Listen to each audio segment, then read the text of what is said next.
Good morning to you and your family. It is Thursday. It's the Marine Corps' birthday this morning. Where's my pen? Right here. It's November 10th. I'm Ainsley Earhardt. It is war and it is peace. In just a few hours, President-elect Donald Trump will meet with President Obama. So what can we expect after that meeting? We have breaking details. Meanwhile, speaking of President Obama, will he pardon Hillary Clinton before he leaves office? If so, would that be the worst thing he could possibly do? Rudy Giuliani thinks so. We're going to tell you more coming up. All right, and hot chocolate, therapy dogs, free passes to skip classes. Wow. The sad way college campuses are trying to console their students after Trump's historic victory. Turns out they need some help, including therapy dogs. Keep in mind, your mornings are better because you woke up and it turns out you're with friends.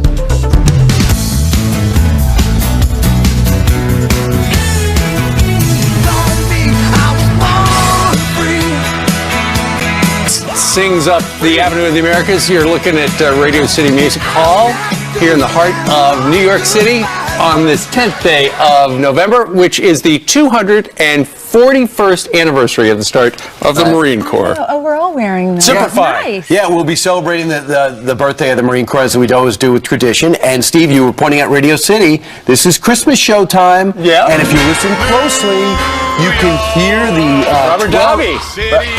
Christmas. I love that song.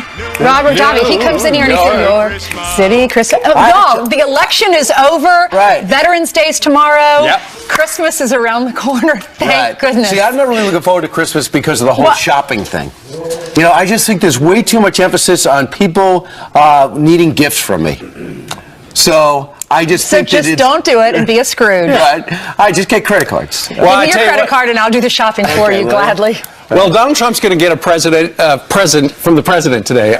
He's going to roll out the red carpet, and he's going to meet with the current president of the United States, and they will start the peaceful transition of power. It's one of the great things that happens in this republic democracy, and you know, it's good. Despite what we're going to show you in a little bit about some little squabbles and some protests, this is how it's supposed to work. Could not be happier with the tone yesterday. Yeah, everything from Paul Ryan to Secretary Clinton to President Obama himself with Joe Biden behind him. I thought they really, they set a great tone, and it didn't seem forced. It seemed organic, although Hillary Clinton seemed crushed, and you can understand that. He could go either way, the president, and I thought I agree with you. He set a tone for the way the country should feel this morning. Let's move on. Let's support him.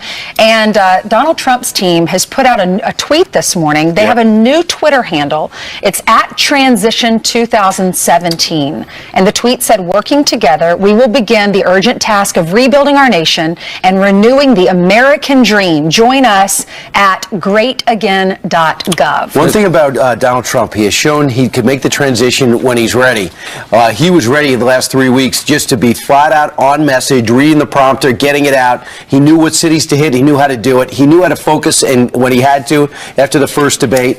And I think now he understands the tone he needs to set on the 72-day transition. It's what's interesting is that website, greatagain.org, calls on people if they would like to serve their nation either as volunteers or perhaps as part of his team. Yeah. Apparently, they're looking for 4,000 people. You would undergo a background check in many of the instances. You can see right there, Serve America, far left. Just go online. And you can click maybe you could be part of this White House. Did you watch this video too? It's so cute. Those are his grandchildren. Yeah. Those are Don Jr.'s kids. And it's adorable, those little ones. Yeah. But if you go on that site, I did, and I thought it was fascinating because, yes, it says help wanted, 4,000 presidential appointees. Yeah. And you can read about all the different jobs. It's really cool. It really is. It gives you some information about how the Department of Justice works, how different agencies.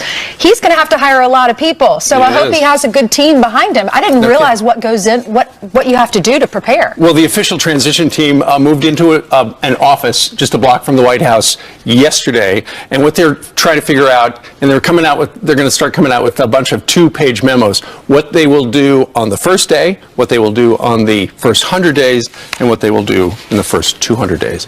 Meanwhile, you know this, cover the New York Post, everybody was wrong. The pundits, the pollsters, you name it. However, it's hard to argue with just cold, hard facts. You know, so many people have talked about, well, you know, Obama ran a better campaign back in the year. Take a look at this. When you look at the electoral map, and in particular the states that were critical for President Obama winning, which are Florida and Ohio, Donald Trump, as you can see right there, actually would have beaten Barack Obama with this number, and obviously Mitt Romney as well. That is in the state of Florida. And when you look at Ohio, which was absolutely the linchpin for President Obama last time, Donald Trump, who had the numbers, would have beaten him as well. I mean, the totals are important, but it's all about matchups. I mean, how many, the thing is, how would Mitt Romney have done? You know, how would Mitt Romney have done against Al Gore? I don't think you could put those stats together. I actually don't think you could put Donald Trump with Obama, because it would have been a totally different election. But it just does show you that he's got much more support than anybody in New York City and Los Angeles can get their head around. Because if you watch the late night shows last night, if you listen to the talk shows during the day, they just don't understand where the Americans were that actually voted for Donald Trump. Well, I tell you what, Barack Obama was running against Donald Trump for the last 2 months, so the race is But they off. weren't voting for him. No, absolutely not. But it's just interesting because you hear so many people go, well, you know, back 4 years ago, so-and-so did this.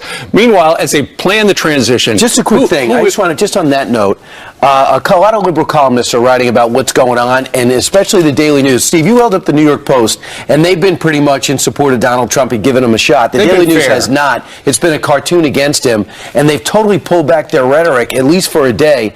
And this was the most interesting column. This liberal columnist says, this is what happened. We expressed so much uniform disdain for Trump voters that they kept quiet around us, which in turn deprived us of us understanding that they were not communicating with us, but they were voting with him. Right. And that's exactly what happened, right? Yeah, we were talking yesterday. How did the pollsters get it wrong? Is it really the pollsters' fault? When you ask them, who are you voting for? People are scared to say who they're voting for, clearly. Plus, it's just the way that you get a hold of people has changed. Not everybody has a landline anymore, and a lot of people don't know what your cell phone number is. Also, the Daily News said, you know, we were anti-Trump. Now, God bless him. Let's see how he does. Meanwhile, who exactly is going to wind up on the cabinet? Rudy Giuliani has been mentioned as a potential attorney general. He told the Wall Street Journal yesterday, I absolutely am not interested in it. However, the big question is, one of the things that Donald Trump said was that if he is elected president, they would go after Hillary Clinton, right? He was on O'Reilly last night. Listen to what he said. There's one tradition in America, right? Election's over, we forget about it. There's another tradition in America, which is equal justice under the law.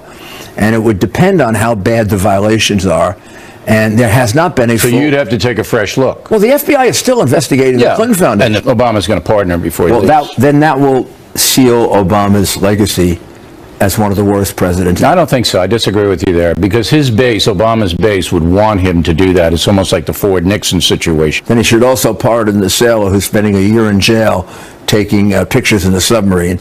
Right. I know we had to answer the question, but I just don't think we should be talking about investigations right out. And real quick, Rudy Giuliani had a totally different take when he was asked by Bill O'Reilly about what he would do. And he said, well, I do know the department. Would you consider being an attorney general? He goes, well, I do really know the Department of Justice well. Right. So that seems like a guy that would really want it. He was loyal. He put his neck out on the line for Donald Trump, especially when you looked at the polls. People were saying if you supported Donald Trump, then you were a racist, you were a bigot, whatever. He put his neck out on the line. A lot of people were talking about how they couldn't believe he was coming out and being so vocal. And look, it proved to be the right move. I mean, the rest of the country agreed with Rudy Giuliani, and Trump likes loyal people. So we were watching prime time last night, and I know a lot of you were watching our normal programming, but you saw in the box what was happening in 25 cities across the country. There were a lot of younger people, for the most part, out protesting, creating havoc. If you look in Los Angeles, they were actually running across the 101 freeway. If you saw up here, up and up the Avenue of Americas, just extremely upset that Donald Trump is president of the United States. Yeah, sore losers. Take a look. This is some of the video right here. They should listen to their president. They should listen to Elizabeth Warren. They should listen to Hillary Clinton. They should listen to all sorts of people because they say show's over, move on. It's interesting. There was one protest in Chicago, and a protester asked a police officer by the name of Jason Lenski, according to the Wall Street Journal. He said, hey, officer, where's your KKK hood? And the guy turned to the reporter and said, you know, this is why Trump won, because people are sick of liberals. Meanwhile, at some universities, including my fine alma mater, the University of Kansas, for the kids who are so upset. Your school takes the cake. You can get a therapy dog just to help console you. Some leader at your school put on social media, if you're having a problem with this election, you need therapy. Yeah. If you need therapy, we're going to provide a therapy dog for you. I know it. I can't say it. I also have, and I can't because somebody in my family would be very mad at me. But Cornell University offered therapy at Tufts College. Arts and crafts were offered. You didn't read that. They're having a Cornell cry-in. A cry-in. In Kansas, the therapy dogs at the University of Wisconsin, they kept the gym open some extra hours. At Tufts, they're offering arts and crafts, and this was my favorite. What school was it that was offering the crayons? They were coloring. Just back to a happy, simple, safe space. The students were playing with Play-Doh and coloring because they were seeking comfort and distraction. I just don't remember. Al Gore lost in a nail biter that took weeks. There was no protest for Al Gore. There were no protests for John Kerry. There were no protests for Mitt Romney. What's going on? Well, back then, George Soros wasn't funding these things. Is he behind this? Don't know. But what do you think about these? Is he buying the Play-Doh? Is that what you're asking? Maybe. What do you think about these colleges taking care of these little snowflakes, as they are referred? All right. Meanwhile, 6:11 here in New York City, and Heather joins us. And Heather, good morning to you. Start with some Fox News alert, right? Yeah, we do. Some very serious news and some sad news to bring you off the top this morning. One police officer has just died and another one has been hurt. After a shooting overnight in Pennsylvania, there is a very serious manhunt underway at this hour. For that shooter, a SWAT team is now on the scene near a home in Canonsburg, that's southwest of Pittsburgh. That's where the gunfire erupted just a few hours ago. Folks there are urged to stay inside their homes and lock their doors. Again, one officer dead, another hurt near Pittsburgh. We'll bring you the latest on this news as we get it. Also breaking overnight, the hunt intensifying for another gunman accused of opening fire into a crowd outside a 7-Eleven. This happened in the Seattle area, and that's where police say that this started with an argument and then shots were fired. The shooter, walking away from a group of people, turned around and then started firing, hitting 5 people. 2 of the victims fighting for their life at this hour. 3 others also hit, but they are expected to be okay. The stock market getting ready to open today after a day of near record gains. Wall Street rallying despite a post-election panic. The Dow Jones Industrial, the Nasdaq, and the S&P 500 all closing with near record gains. Investors hopeful for Mr. Trump's plans for infrastructure spending, tax cuts, lighter regulation. They believe that will benefit the economy. And in the rush to get Newsweek to stores, take a look at what happened. They put Hillary Clinton on the cover, calling it Madam President, that edition. Newsweek now trying to recall the magazine and rush the President Trump version out. It won't be in stores until next week. Newsweek saying 2 special edition covers for 2016 election outcomes were produced by Newsweek licensee, Topics Media, and not by Newsweek. So they place the blame on the printer, not themselves. Good one. Yes, of course. It's not like off the newsstands. It's not like Hillary was Newsweek candidate or anything like that. All right. Thank you, Heather. Thanks. It's been his rallying cry since the very beginning. And yes, we will build a great, great wall. So is he actually going to do it? We're going to take a closer look at President-elect Donald Trump's first 100 days in office. That's next. And she was one of Mr. Trump's roughest rivals, but is Elizabeth Warren signaling she's ready to bury the hatchet and not in his back?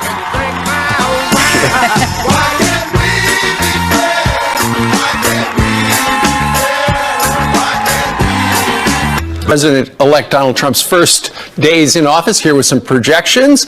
Political commentator Aaron McPike. Aaron, good morning to you. Good morning to you. Apparently, they've started. They opened up a transition office block from the White House yesterday, and what they're trying to figure out is what to do on day one. By the first 100 days and by the second 100 days. If you were part of the team, where would you say they should start? Well, I'm certainly not part of the team, but I think it's clear that they are going to start with repealing Obamacare. They obviously have to get congressional approval on all of that, but with Republican majorities in both houses, this is something that I'm sure that we will see at the very beginning. It's something that Paul Ryan and Mitch McConnell want to do. The trick is, what do they replace it with? But I think the first thing is how they unravel it, and then where they go forward. Donald Trump laid out some specifics, a few, in that Gettysburg address he gave last month, and he hinted about health savings accounts. So we'll start to see some of these details fleshed out over the next couple of months. Sure. At Gettysburg, he also talked about cleaning up corruption and stuff like that.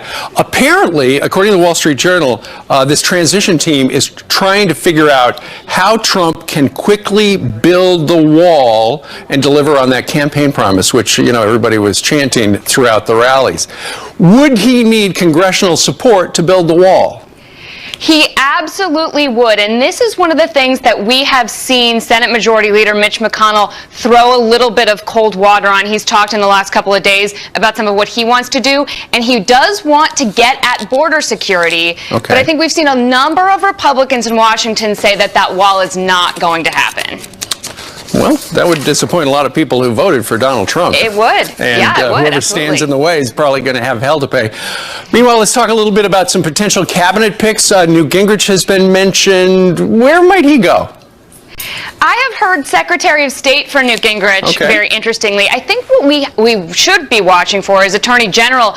We heard Chris Christie talked about that quite a bit, but now we're starting to hear Rudy Giuliani. I think there probably are places for both Rudy Giuliani and for Chris Christie in a Trump administration. It's just where they fit. Sure. General Flynn has been mentioned for Secretary of Defense or national security job. That's a no-brainer. Right, and also John Bolton. He's been talked about for Republican cabinet positions for a long time. He's probably getting something as well. Well, we'll see. Aaron McPike joined us from D.C. Aaron, thank you very much. Thank you. All right, now it's time to transition to a commercial. Coming up, folks, some people not ready to accept the results of Tuesday. We have to fight back. There will be casualties on both sides. There will be, because people have to die to make a change in this world. People have to die? We will analyze that woman's statement coming up next. And Abby Huntsman is live in Florida once again, one of the most crucial states in Mr. Trump's path to victory. So what are the voters saying there? Abby is making some pancakes at Mel's Diner on the West Coast. So you're thinking about a Garmin Drive, but you want to know why it's better than the map. To an end in New Hampshire. Republican Senator Kelly Ayotte conceded to Democrat Maggie Hansen, the former governor, losing by just 1,023 votes. Even with Hansen's win, Republicans still hold a majority in the Senate. And former Navy SEAL and Bronze Star recipient Eric Greitens waking up as Missouri's new governor. Not only is it his first time in elected office, he's also making history as the state's first Jewish governor. And coming up at the 8 o'clock hour, ironically, Governor-elect Greitens will be joining us to talk about his win, his book, his career, and what he plans doing for that state. And here's a new one. One Southern California town just elected a dead person as city treasurer. Yep, the candidate Gary Ernst died in late September, and city officials said it was too late to change the ballots. Officials now planning to hold a special election. That's a very nice tribute. Ainsley? No one saw it coming, not even the polls. President-elect Donald Trump, and the results are sparking anger across America. We have to fight back. There will be casualties on both sides. There will be, because people have to die to make a change in this world. Lee Carter is here to analyze, and she is the president and a partner at Maslansky, I always say it wrong, and Partners. Hey, Lee, great to see you this morning. Great to see you, too. Let's talk about the enthusiasm. Did you see the type of enthusiasm? Many people are excited that Donald Trump won. They were scared to tell you that, right, when you were talking to them while he was running against Hillary? You know, I've been getting emails over the last 24 hours from folks who said, I have been afraid to say that I've been voted for Donald Trump because of what might happen to me at work, and I'm now comfortable saying it. And then they started to see these protests, and they're less so. But I think what's really fascinating to folks is that even though we knew there was a big anti-Trump sentiment, I don't think that anybody anybody saw this kind of enthusiasm for Hillary Clinton during the election, and now that she's lost, we're seeing these people on the street saying that, our country's a mess, we're at risk because she's not our leader and because he is. And so I think we're all taken by surprise right now what's going on, and I really, when I looked at all the polling numbers throughout, the level of enthusiasm for Hillary Clinton just wasn't there that we're seeing out on the streets now. It's clear that people want change. Did you see that in the exit polls? Yes, especially those that were voting for Trump. So 83% of folks that voted for Trump said that we really needed to see change. Well, only 14% of Hillary supporters felt that we needed change, and that makes sense because Trump supporters are voting for an outsider. Hillary Clinton supporters are voting for more of the same. And so when you see that there was that few people who felt that there was a big change needed that supported Hillary, it's not surprising that those people now who are seeing a huge change maybe coming are afraid right now and are protesting and exercising their right. I'm hearing from Trump supporters that they were angry with the establishment, that they are angry with big government, and they felt like they were being left behind.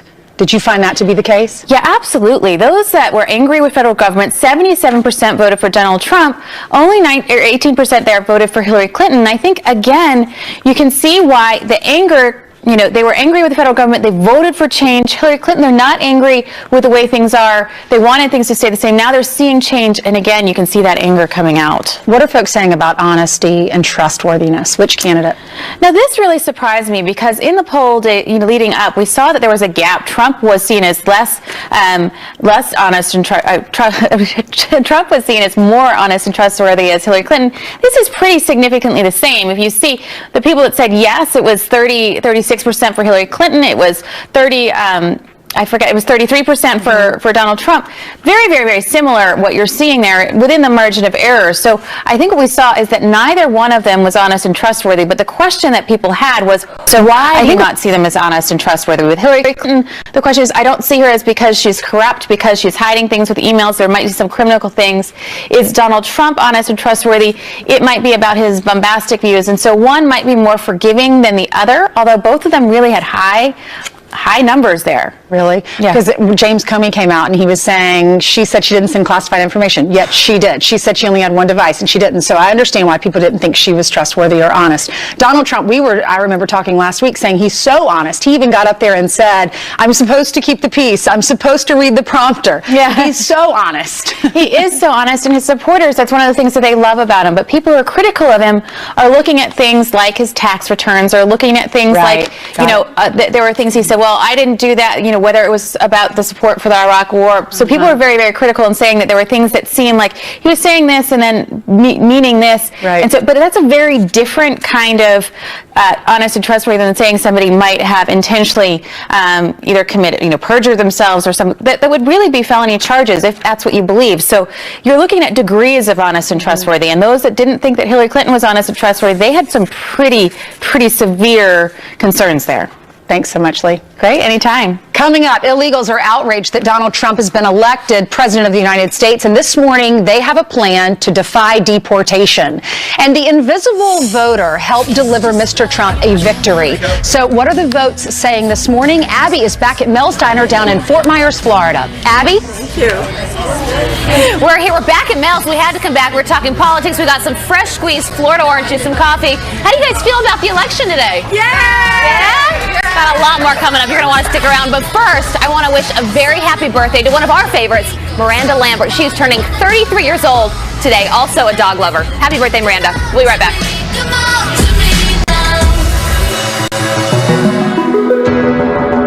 And young voters, really the only place she did very well was among pollsters.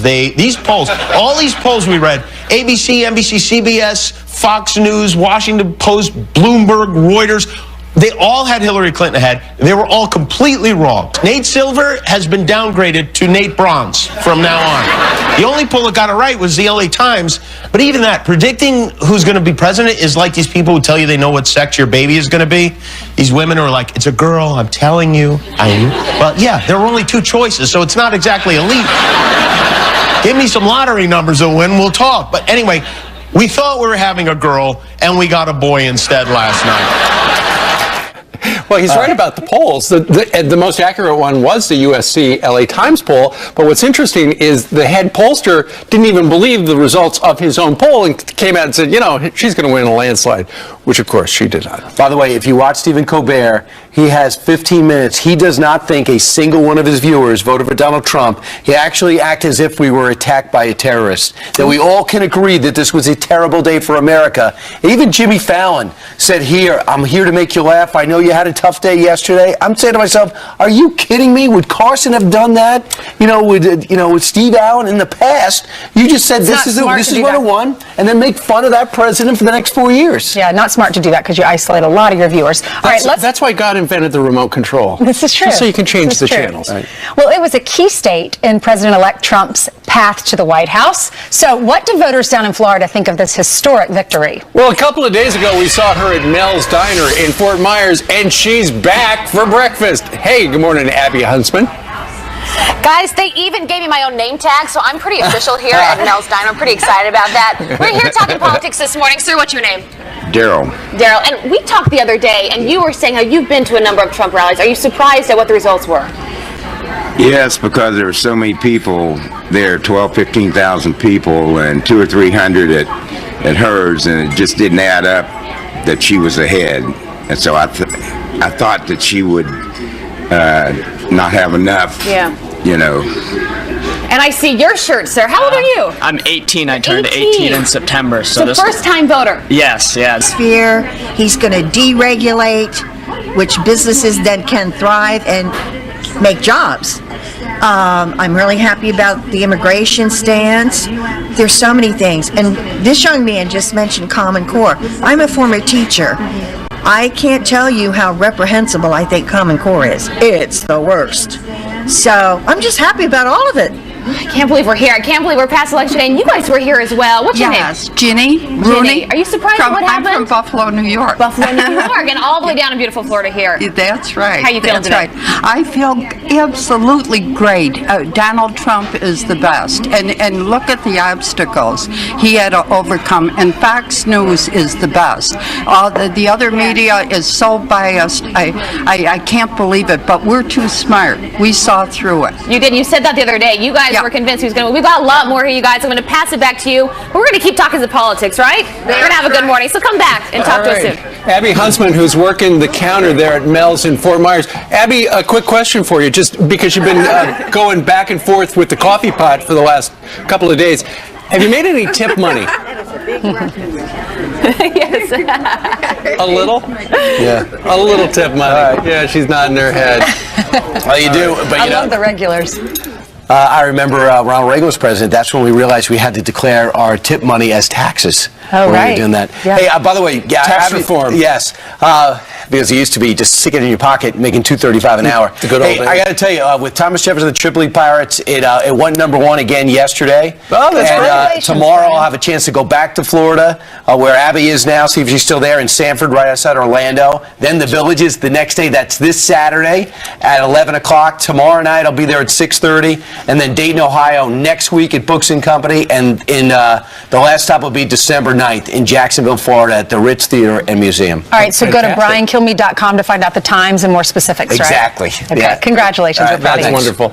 All right, it is 21 minutes before the top of the hour, and Heather joins us right now, and we're talking taxes now as well? Well, we're talking about illegal immigration, and these folks, well, they are living here on your tax dollars, but now illegal immigrants vowing to defy President-elect Donald Trump. Listen to this. Families are under attack. What do we do? Get up, fight back. All right, that is a pro-immigration group called United We Dream. They are continuing their protests around the country. They are demanding that cities defy potential deportation orders. The executive director of that group saying, quote, immigrants are declaring a state of urgency and resilience, and then goes on to add that they'll, quote, tap into the incredible strength that brought us to this country and which we use to survive. So they are insisting they're going to stay, putting pressure on the cities now. A scramble for new regulations as voters voters give recreational marijuana the green light in some states. Massachusetts' top pot regulator now asking to delay the opening of pot shops across that state. She says the January 2018 deadline does not give lawmakers enough time to build a specialized police force. And then in California, lawmakers there have to decide how to manage hundreds of millions of dollars expected from weed sales. Another issue there, licensing the influx of marijuana dispensaries. They already have a bunch of them. Now they're expecting a lot more. Well, do you remember when Senator Elizabeth Warren said this about President-elect Donald Trump? A bully, a twisted bully who can't fight his own fights, who can't win a fair fight, who will never be president of the United States. That Massachusetts Democrat now backpedaling after Mr. Trump's victory, offering up a peace treaty of sorts. She says, quote, President-elect Trump promised to rebuild our economy for the working people, and I offer to put aside our differences and work with him on that task. And those are your headlines. So maybe that unity thing they were all talking about yesterday will take hold. Let's hope. Yeah. That's the way it's supposed to work. He wants to start with infrastructure. And Heather Nancy Pelosi had a similar message. Yes, she certainly did. So maybe we are all going to get along. For at least a week. Miley Cyrus no longer partying in the USA. Instead, she is crying. Now, how else? What other Hollywood celebrities are making sure America knows they're not happy with the election result? Of our country will be forgotten no longer. And by the way, who are the forgotten? And what do they want? Fox News senior judicial analyst Judge Andrew Napolitano joining us right now. In fact, Judge, you heard that. You heard a column about this. The forgotten man, there's something specific about the forgotten man and women. Yes. The forgotten man, it's actually the forgotten men and women have a variety of characteristics. FDR tapped into the era of the forgotten men and women in 1932. Ronald Reagan did in 1980. Donald Trump did in 2016. It hasn't happened in the modern era other than those three times. Excuse me. They are typically apolitical people, or they are conservative Democrats. They are generally blue collar. This is a gross generalization, so we're trying to find this human being. They're not necessarily constitutionalists like you, but they have an instinct for what's right. Correct. They want to say what they want, but they don't make arguments about free speech. They don't want the government in their bedroom. They don't want babies ripped from the womb like Mrs. Clinton voted for. They're not overly political. Many of them have often voted for Democrats because they believed that the Democratic Party would keep them in mind when legislation was enacted. Suddenly they found out health insurance is doubling in cost. My doctor can't see me anymore. My doctor's out of business now. Why did this happen? Because of the federal government. Donald Trump spoke to their hearts. Right. He tweeted this out yesterday. I just think it's important to keep you updated on what he's tweeting, especially when it doesn't have... Is he still tweeting? Especially when it doesn't have half the country angry. He says it's such a beautiful and important evening. The forgotten man and woman will never be forgotten again. We will all come together as never before. And that's the theme you built on, Judge. And you also said this. They don't want war, but they hate losing war. Yes. And that's who we're in the middle of. Yes. 3 wars, we don't even know why we're fighting them. Yes. I tried to find a common theme. The ideas came to me Tuesday night. Knowing you were up all night. So I went to bed about 3 and got up at 4:30. Not much sleep. But until 3, I sat with the Fox number crunchers on the other side of the building, watching, listening, probing, asking questions. Originally, I thought this race was determined by what I thought was, and still believe, the unlawful entry of the FBI. The FBI had nothing to do with it. It was such a tidal wave, a sea change in thinking, and it was instigated by the forgotten people. I'll tell you where the forgotten people were not. Last night in front of my apartment building, 2,000 people that do not like the president-elect chanting and screaming until 3 in the morning. And Judge, probably going to be back because they're in 25 cities, maybe the biggest in Chicago and New York and Los Angeles. Great column. Thank you. Great theme. Thank you, Brian. Good luck with the book this weekend. Thank you very much. Welcome. All right, let me tell you what's coming up straight ahead, unless you have a different rundown. This is the one they gave me. Rudy Giuliani joins us live with an inside look at what could be the president-elect's cabinet. Would he be a part of it? And celebrities like Justin Timberlake spent top dollar to elect Hillary Clinton. So can they still afford plane tickets to Canada? They promised to leave. Kurt the Cyber Guy here with the social media reaction to the election next.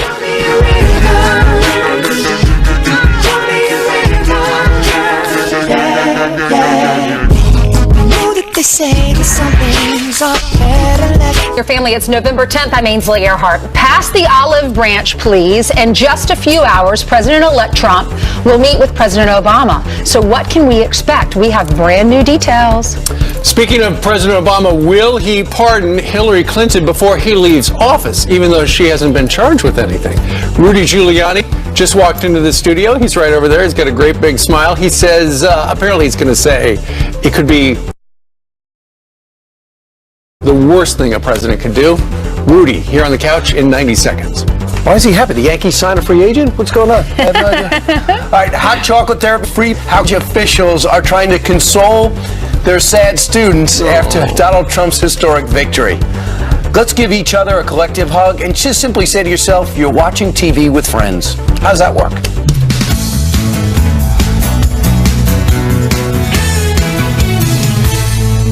I can see clearly now, the rain is gone. Now that is a clear day here in New York City. What building is that? How beautiful is that? The American flag, and just beyond that is Fox News Channel. We are live in that building right there. Right underneath that zipper that's got the news of the day. Hi, everybody. Welcome to Fox and Friends, the world's #1 cable morning news show. I know. Thank you all so much for waking up with us. That just gives me chills because I love the flag. I love this country. All of our dreams have come true. That's right. This makes me happy. I have a theory. You know how I always sense that people are getting dressed? This is what I think is happening right now. People had adrenaline brought them through. You're talking about people watching TV? Yes. Okay. Tell me if this is right. Just yell out your window. Adrenaline brought you through Wednesday, and it hit you Thursday. Yeah, how tired you are from Tuesday. So true. So this is a time we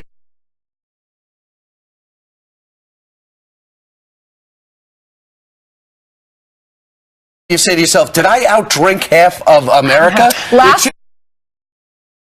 Just that you're tired. Last night I was like, I deserve pasta, a huge glass of red wine, and this morning by the way, I had American flag go up this morning as we hoisted to the top of our flagpole. Gets me to this first story. And all those men and women who do so much for our country each and every day. We start with a Fox News alert. One police officer has just died and another has been hurt in an overnight shooting in Pennsylvania. There is a manhunt underway at this hour for that shooter. A SWAT team surrounding a home in Canonsburg, that's southwest of Pittsburgh, where gunfire erupted overnight following some sort of a domestic situation. People there are now urged to stay inside their homes and lock their doors. One officer dead. His identity is not yet known. We'll continue to bring you the latest on this breaking story. We're breaking right now. Our symbol of freedom up in flames over President-elect Donald Trump's victory. A rioter in New York City setting fire to the American flag, just one of many disturbing violent protests playing out from coast to coast. Anti-Trump protesters in California thrashing streets, destroying everything in their paths, shouting profanities and chanting, "Not our president," despite calls for a peaceful transition from all the Democrats. Well, colleges across the country trying to console millennials having temper tantrums. Donald, they are out free hot chocolate, offering therapy dogs, and free passes to skip class to those students who are just so upset. They're also giving them crayons and Play-Doh, which is something I give my 5-year-old when he gets upset. I love the smell even today. There's nothing better than opening up a little jar. Nothing better. Good to know. I'll bring you some. Right. It'd be fantastic. Unfortunately, that's why many people have eaten it through the years. Rudy Giuliani joins us live. Good morning. Good morning. Good morning. So, what do you make of that story about how a number of college campuses are offering therapy dogs, hot cocoa, just so that the snowflake students are, they're really upset. I could see the Christian Brothers doing this for me at Manhattan College, yeah. If you didn't like the way an election came out. Yeah, if I didn't like the way an election came out, they were going to give me therapy food. I think they'd give me something else. The reality is they're a bunch of spoiled crybabies. And somebody said, I think I heard someone say we're bringing up a generation of spoiled crybabies. Most of the kids aren't crying.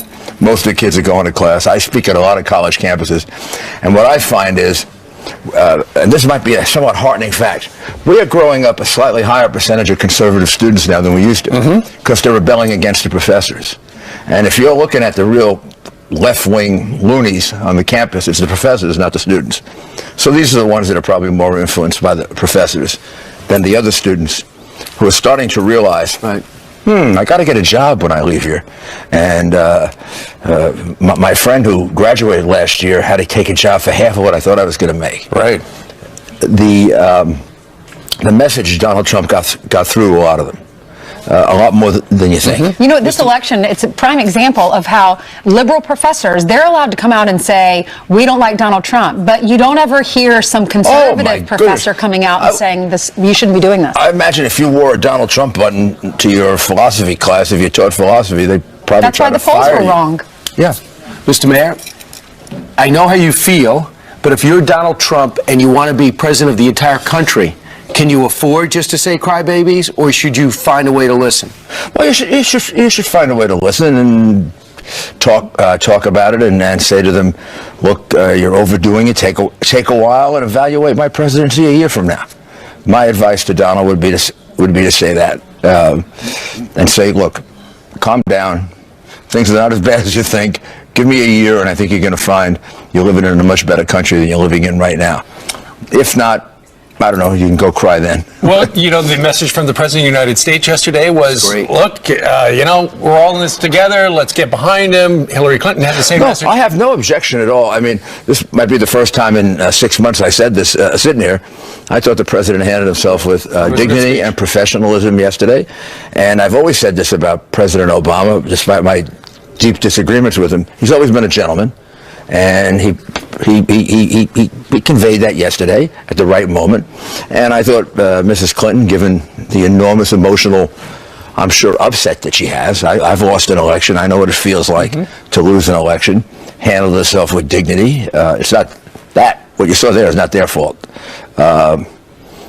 Probably the fault of their professors and their parents, not I think America getting them to mature fast enough. America was at its best yesterday. Nancy Pelosi gave a great statement. You know, Paul Ryan's been at odds. I thought he was right on the message. You saw Elizabeth Warren, his biggest critic, say this. And you know, we shouldn't let the protesters. What is that? 1% or 1% or 1% or 1% or 1% or 1% or 1%. But it's going to be a one-day deal. So Two-day deal. So they got upset. The reality is the American political establishment against which Donald Trump ran and won reacted like we're ready for a change. Sure. They even probably realize somewhere deep down that there's something fundamentally wrong with the way we're governing ourselves right now, and we got to change it. And maybe we can't agree with everything this guy wants to do, but that he hit into something that they know really affects the American people. We got to straighten Washington out. That drain the swamp line that he came up with in the last 4 weeks of the campaign, along with Obamacare, that was the biggest applause line that he got. And it surprised him. Yeah. He said he was against it in the beginning. It surprised him. You are darn right. It surprised him. It surprised everybody. And it was a kind of a throwaway line. Thought maybe it would sound too harsh. He was reluctant to use it. And then people started chanting it. And it told you what was going on. Rudy, the Clinton Foundation is under investigation, as you know. Should President Obama, before he leaves, should he pardon her? If not, should Donald Trump? Well, you know, the reality is we have two traditions that are sort of in conflict with each other. One is we try to get over the anger and everything else about an election after it's over with and put it behind us. And I don't like to see America become a country in which we prosecute people, you know, about politics. On the other hand, there are deep and disturbing issues there in which, if you don't investigate them, they're going to continue. Yeah, and also it's hard to investigate other people. What do you say to a foundation that where you have a fraud of $50,000 when you haven't looked at a foundation where there is an alleged fraud in the millions or hundreds of millions of dollars? Now, it may be true; it's not true, but it hasn't been investigated. Yeah, so, and justice for all. That's a very tough balance, and that's why I don't think President Obama should pardon her. I think President Obama should leave it to the system we all believe in to determine, is she innocent or is she guilty? It'll be interesting whether or not they have that conversation today, because Donald Trump's going to go down. And Donald Trump talked about an independent counsel. He didn't talk about his attorney general. Right. He talked about an independent counsel doing it, who would be, you know, not a Republican, not a Democrat, somebody free of any political question. Good luck finding that person. Well, you could find somebody like that. There are a lot among lawyers. You could find an ex-judge. Well, if they pardon her, they need to pardon this guy who's. Well, if you pardon her, you got to pardon Cartwright, you got to pardon Petraeus, and you got to pardon the poor sailor who takes a picture of the submarine. That one, I don't. Yeah. To this day, she's spending a year in jail because her family was being destroyed. He just took a deal because he was killing them. But real quick, Mr. Mayor, we'd love to know what the next. There's 4,000 jobs to fill. There's hundreds that have to be senatorial confirmed. Let's talk about some of the key positions. Number one for you, people talk about Homeland Security Secretary or Attorney General. Would you be interested in either one of them? Well, I can't say that here. I mean, that's something that I have to have with my friend. This is not the official job interview. It's okay.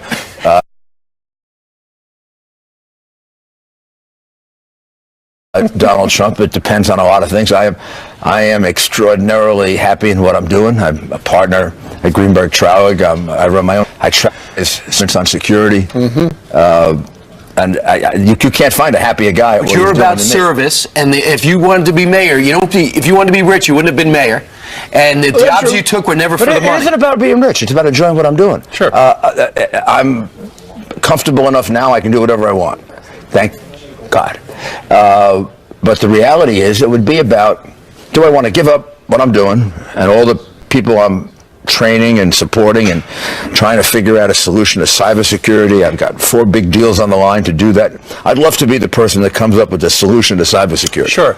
I thought I was finished, but now I got involved in the Trump campaign, and I played some role, I hope, in electing him. And now I'd like to invent the real overall holistic solution to cybersecurity. That would be great. Now, when you talk to a president of the United States and he wants you to do a job, I certainly would not go into that conversation with a firm no. But I'd maybe 3 or 4 other people that might be better for it. And if there aren't, then maybe I would do it. If it weren't you for Attorney General, people had, over the last 6 months, they've said, well, maybe Chris Christie. Given, the legal stuff that's going on with Bridgegate, do you think Chris Christie would be a good guy for Chris Christie would be a good guy for any position in government. I considered, and from the very beginning, because I'm probably the guy that defended, if I defended Donald Trump the most, I probably defended Chris Christie the most a year and a half earlier. And I believe Bridgegate was blown way out of proportion. I think it was, first of all, he didn't know about it. Number 2, he would never do anything as stupid as that. Even if you don't like Chris, and some people don't, I do. I like him a lot. He's a good friend, smart guy. Yeah. That was a dumb thing to do. And third, when some degree of political revenge, even if it does affect citizens, starts to become the basis of a criminal prosecution, you probably put half the politicians in America in jail. Hey, I'd love to see Ray Kelly with Donald Trump in some way, somewhere security. Mr. Mayor, thank you very much for dropping by. FBI, if it's open. Sure, absolutely. FBI, if it's open. Yep. Not that I've suggested anything, but Ray Kelly kept this city together and improved on the things I did to reduce crime. I'll just give you a statistic. We were at 65% murder reduction by the time he left. We were 85%. That's a good resume builder. Thanks so much, Mr. Mayor. I respect him a lot. And congratulations. Thank you. Coming up, thank you, Mr. Mayor. Coming up, President Obama didn't hold back on Donald Trump on the campaign trail. This is a guy who spent 70 years, his whole life, born with a silver spoon, showing no respect for working people.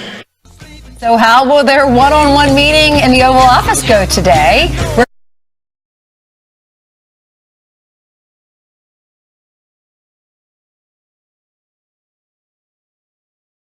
We're going to ask Jillian Turner.